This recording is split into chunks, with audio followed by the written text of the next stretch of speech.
In this lesson, we're going to talk about how to determine the molar solubility of a salt when given the Ksp value. Now, again, remember that molar solubility means the concentration when the compound is at equilibrium with its ions, meaning what concentration does it need to be at in order for the rate of dissolving to equal the rate of reprecipitation, so the point at which it is saturated. So in this given question, they ask you to calculate the molar solubility of silver cyanide given its Ksp value is equal to 2.0 times 10 to the negative 12. So the way that you want to go about doing this particular question is you want to set up your equilibrium equation showing the solid breaking down to its respective ions. And again, if you don't know the charge on cyanide, you can look it up on your polyatomic sheet. And remember that your charges must always add up so that you have something that is neutral, okay? So that's how I know my charges are correct. 1 plus, 1 minus equals a neutral compound, because on the left, I have something that's neutral, so always your charges must balance on the left and the right. When I set up my Ksp expression, I see that I have Ksp is equal to silver ion times the cyanide ion. Remember, I don't have any denominator. You just assume that that is a 1. And we are told that this is equal to 2.0 times 10 to the negative 12. So what do you do at this point? Well, we know that this ion and this ion are in a 1-to-1 relationship. So just as we did in the previous unit, you can let these values equal to S or X, whatever letter you want. I like to just use X and X. So again, these will be forming. And so we see that this is an X and an X because it is a 1-to-1 relationship. So this is equal to X squared. What do you do in order to just solve for X? Well, you have to take the square root. So when we take the square root of both sides, what we end up with, and I'll just move the X to the other side, and I end up getting this value, 1.4142 times 10 to the negative 6. Because this is to 2 sig fig, my X value is 1.4 times 10 to the negative 6. Now, what does that tell us? Well, if this is the concentration of this ion, and this is the concentration of that ion, then that means that the molar solubility, which is what we're trying to solve for the compound, would be the same value. So that means that the molar solubility of AgCN is equal to 1.4 times 10 to the negative 6 moles per liter. This is how many moles per liter would need to be dissolved in order to reach the point of saturation. Let's take a look at the next question. The next question asks you to calculate the mass of lithium carbonate that would dissolve in 100 milliliters of water. Now, what you're going to have to do for this particular one is you're going to have to take a look at its Ksp value because they don't give you anything else. Now, at the bottom, there is a chart, and here it is here. You have to look up lithium carbonate. So here it is, and the value for its Ksp is 1.7 times 10 to the negative 2. You also have this reference table on your plastic periodic table that I gave you at the beginning of the year. You will see that this value is fairly large compared to, let's say, iron 2 sulfide. So what that means is, because this is so small, this is a fairly insoluble salt, so it doesn't require very much in terms of how much you'd have to weigh out in order for it to reach the point of saturation. Compared to lithium carbonate, you would have to weigh out more of this before the solution becomes saturated and is at equilibrium. So now that we know what that value is, we can set up our expression like this. So we've got lithium carbonate going to the lithium ion and the carbonate ion. And again, when I take a look at the two ions that are involved, we want to make sure that the charge is balanced. So I know that lithium carbonate has this formula because when I look on my periodic table, lithium is a +1, carbonate is a -2. I crisscross. Now, do I need to keep the brackets on there? No, because there's a 1 outside the bracket, so I usually drop the brackets, okay?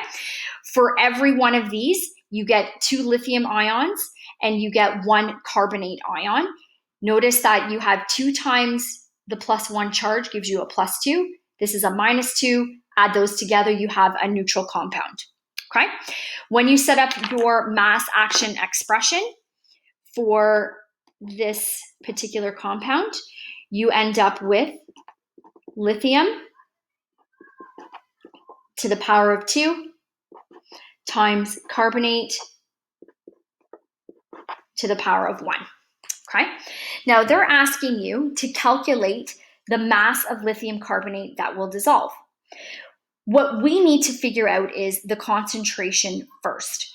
So what we do, just as we did before, is we let these equal X values. Because there is a 2 here and there's a 1 here, there will be double the amount of lithium ion compared to carbonate ion in solution. So what I'm going to do now is I'm going to plug those X values.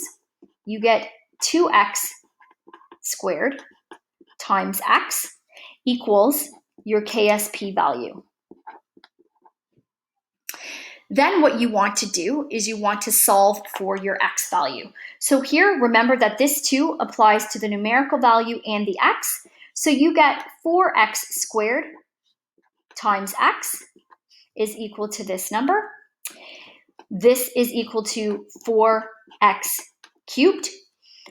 Then what you want to do is you want to isolate X. So what you're going to have to do is you're going to have to divide by 4 and take the cubed root. You must divide by 4 first and then take the cubed root, okay? And then that way, you will be able to solve for X. 1.7 times 10 to the 2 negative, there we go. And I'm going to divide by 4.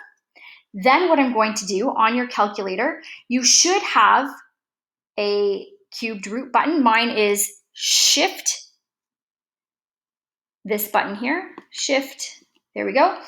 And I get an X value of 0.1619.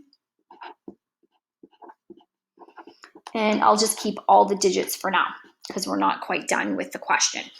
X equals the concentration of carbonate ion, which also equals the molar concentration of lithium carbonate because that is 1:1, okay? So this value also equals the molar concentration, okay, of that particular salt. They want us to solve for the mass of lithium carbonate that will dissolve in 100 milliliters. So we know that this is the concentration. And we also know that concentration equals moles over volume in liters. I need to solve for moles. So when I rearrange this, moles equals concentration times volume.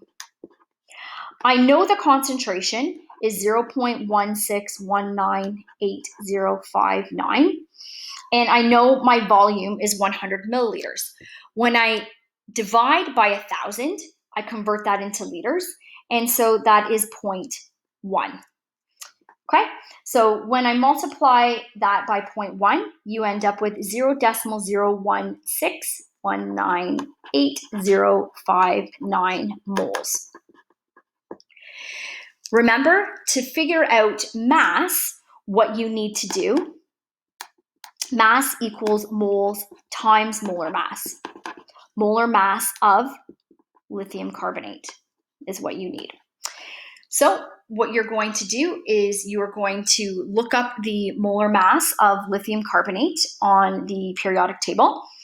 And you've got 2 lithium, 1 carbon, 3 oxygens. So I'm going to take my mole value.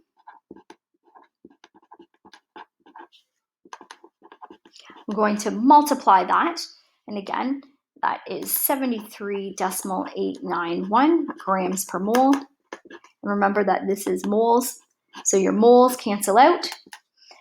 And what you are left with is the mass, which is 1.196 grams.